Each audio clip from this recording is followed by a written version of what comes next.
life, every day, late at night, not okay. All I want, and I pray, all I need. Showbiz Kachika TV. Hello mga kachika!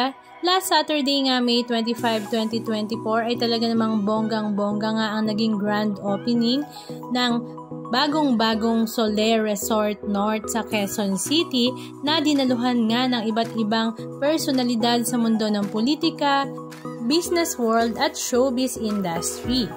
Pinangunahan nga ang ribbon cutting ng ating President Bongbong Marcos kasama ang kanyang First Lady Lisa Marcos. At mahigit 4,500 opportunities nga daw ang nagbukas para sa ating mga kababayang Pilipino.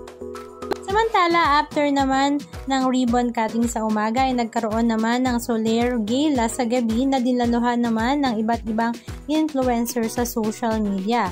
At syempre hindi naman mawawala ang ambassadress ng Solaire na si Ann Curtis. Kasama naman niya ang kanyang kapatid na si Jasmine Curtis Smith. Spotted din nga si Nicole Anderson, Camille Co, Gretchen Ho, Jed Nadella at marami pang iba. At ang special guest naman ay ang Jabberwockies, Avant-Garde, Mr. Maestro Ryan Cayabyab, Lea Salonga at syempre hindi naman mawawala ang signature ng Solaire na si Mr. Martin Nevera.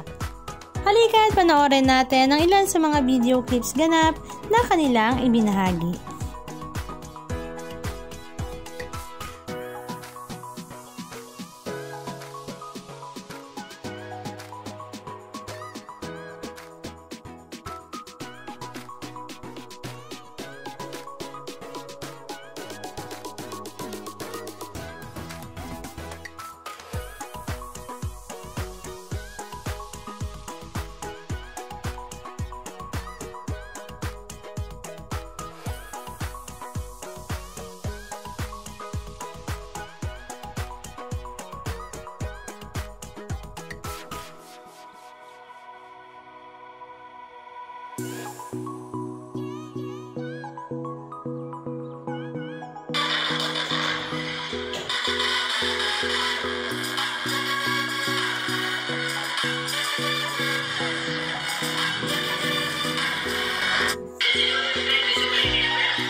Anong masasabi nyo mga kachika? Just comment down below.